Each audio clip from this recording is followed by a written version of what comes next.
আমরা সংবাদ মাধ্যমের গণমাধ্যম বলতে টেলিভিশন, রেডিও, সংবাদপত্র, অনলাইন সবগুলোরই বিষয় আমরা বিবেচনা করে দেখেছি। এদের প্রত্যেকের সমস্যা একরকম নয়, এক একজনের এক এক রকম সমস্যা, কিন্তু সাংবাদিকতার সমস্যা সব ক্ষেত্রেই এক। টেলিভিশনের সাংবাদিকেরও যে সমস্যা, পত্রিকার সাংবাদিকেরও সেই সমস্যা, অনলাইনের সাংবাদিকেরও সেই সমস্যা। সুতরাং সাংবাদিকতার সমস্যা সেটাকে আমরা চিহ্নিত করার চেষ্টা করেছি, সেটা মোকাবেলা করার উপায় কী হতে পারে সেটা আমরা এক্সপ্লোর করেছি।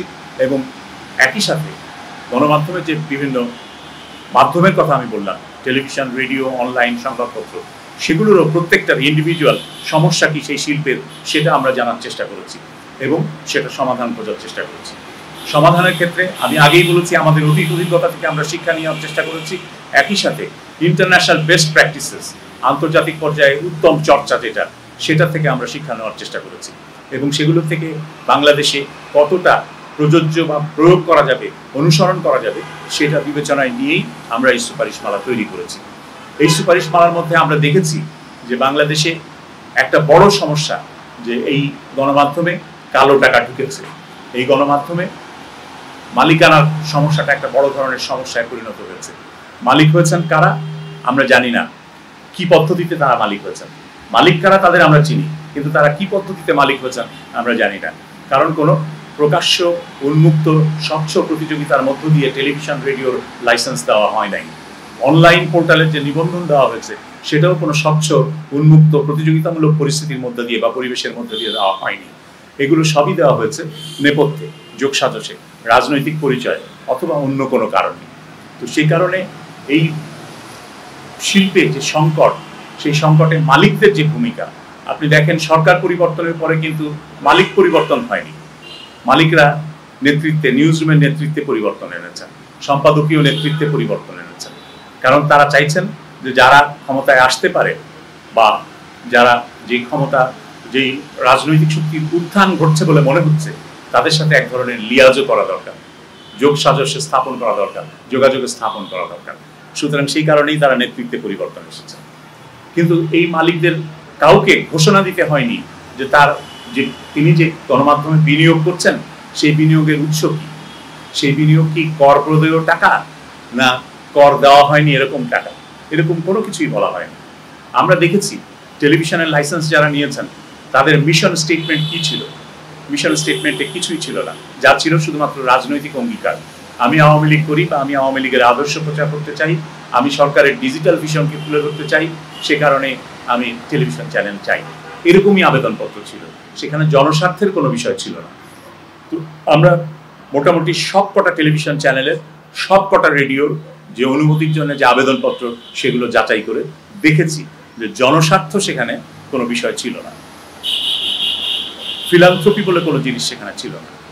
সেই কারণে এখন যারা এই টেলিভিশনের মালিকানায় আছেন, বড় বড় সংবাদপত্রের মালিকানায় আছেন, তাদের মালিকানার মধ্যে জনগণের স্বার্থ কতটুকু প্রতিফলিত হচ্ছে তাদের মালিকানায় পরিচালিত প্রতিষ্ঠানে, সেটা একটা বড় প্রশ্ন। কারণ তাদের কোনো জবাবদিহিতা নাই। আমরা গণমাধ্যম থেকে রাজনীতিকদের জবাবদিহিতা চাইছি, আমরা আমলাদের জবাবদিহিতা চাইছি, কিন্তু গণমাধ্যমের জবাবদিহিতা কোথায়? একটা পত্রিকা আর একটা পত্রিকার বিরুদ্ধে বলছে, পত্রিকার মালিকের বিরুদ্ধে রিপোর্ট করছে, তার জবাবদিহি কোথায়? এই রিপোর্টটা কি জনস্বার্থ সম্পর্কিত না একেবারেই ব্যক্তিগত স্বার্থ সম্পর্কিত? এইসব প্রশ্ন আমরা বিবেচনা করে দেখেছি। সারা পৃথিবীতেই এখন সংবাদপত্রের মালিক কারা বা টেলিভিশন চ্যানেলের, গণমাধ্যমের মালিক কারা, এটা একটা বড় প্রশ্ন। এবং সেই প্রশ্ন নিরসনের জন্য বিভিন্ন ধরনের আইন বিভিন্ন দেশে হচ্ছে। যেমন বিভিন্ন দেশে, এমনকি খোদ আমেরিকায়, ক্রস ওনারশিপ অ্যালাউড না, অর্থাৎ যিনি টেলিভিশনের মালিক তিনি সংবাদপত্রের মালিক হতে পারেন না, আবার যিনি সংবাদপত্রের মালিক তিনি টেলিভিশনের মালিক হতে পারেন না। এই সমস্ত প্র্যাকটিস থেকে আমাদের ভারতেও কিন্তু এই আইন বিবেচনাধীন আছে যে ক্রস ওনারশিপ অ্যালাউ করা হবে না, এটা পার্লামেন্টে একটা বিল বিবেচনাধীন আছে। এরকম অনেক দেশেই কিন্তু এই পরিবর্তনগুলো হচ্ছে। ইন্দোনেশিয়ায় আমরা দেখেছি যে ইন্দোনেশিয়ায় গণমাধ্যম করলে সেই গণমাধ্যমকে কর্পোরেশন হতে হয়, তাকে পাবলিক লিস্টেড কোম্পানি করতে হয়। পাবলিক লিস্টেড কোম্পানি করলে যে সুবিধাটা হয় সেটা হলো বছর শেষে তাদের অডিটেড অ্যাকাউন্টস, নিরীক্ষিত হিসাব প্রকাশ করতে হয়। এবং ইন্দোনেশিয়ায় প্রত্যেকটা গণমাধ্যমে সাংবাদিক কর্মচারী যারা কর্মী, সেই প্রতিষ্ঠানের কর্মী, তাদেরকে শেয়ার দিতে হয়। এগুলোর মধ্য থেকে কিন্তু বোঝা যায় যে গণমাধ্যমের যে ওনারশিপ একক হাতে কেন্দ্রীভূত থাকলে সেটাকে যে ব্যক্তির স্বার্থে ব্যবহারের চেষ্টা হয়, পারিবারিক স্বার্থে ব্যবহারের চেষ্টা হয়, কোম্পানির বা নিজস্ব গোষ্ঠীর স্বার্থে ব্যবহারের চেষ্টা হয়, সেটা থেকে বেরিয়ে আসার প্রতিকার পাওয়ার একটা উপায় হচ্ছে যে এটা যদি পাবলিক লিস্টেড কোম্পানি হয়।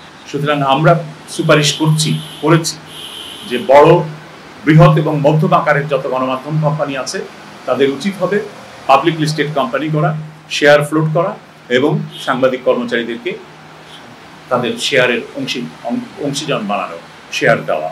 এটা আমরা প্রস্তাব করেছি। আমরা ক্রস ওনারশিপ এটাও বন্ধ করার প্রস্তাব করেছি। ওয়ান হাউস ওয়ান মিডিয়া, এর চাইতে বেশি হতে পারবে না। কারণ আপনারা দেখেছেন একই হাউস থেকে একাধিক টেলিভিশন চ্যানেল একই ধরনের খবর প্রচার করছে, একাধিক হাউস থেকে একই ধরনের পত্রিকা একাধিক খবর প্রচার করছে, একই ভাষায় দুটো দৈনিক পত্রিকা। আপনি মতামত কলাম দেখবেন কিংবা বিশ্লেষণ দেখবেন, গত কয়েকদিন আগেই যদি আপনি খুঁজে বের করেন দেখতে পাবেন যে বিশ্লেষণ হুবহু এক। তো দুটো কাগজ তাহলে দুই পত্রিকা কেন কিনবে পাঠক? সেখানে পাঠক কি পাচ্ছে? এবং এটা হচ্ছে বাজারের স্বচ্ছ প্রতিযোগিতাকে বিভ্রান্ত করার কৌশল এবং নিজের মনোপলি প্রতিষ্ঠার, একটা হাউসের মনোপলি প্রতিষ্ঠার চেষ্টা, কেন্দ্রীকরণের চেষ্টা। এই কেন্দ্রীকরণের চেষ্টা ভেঙে দেওয়া দরকার এবং সে কারণে আমরা মনে করি, কমিশন মনে করে যে one house one media policy implement করা উচিত।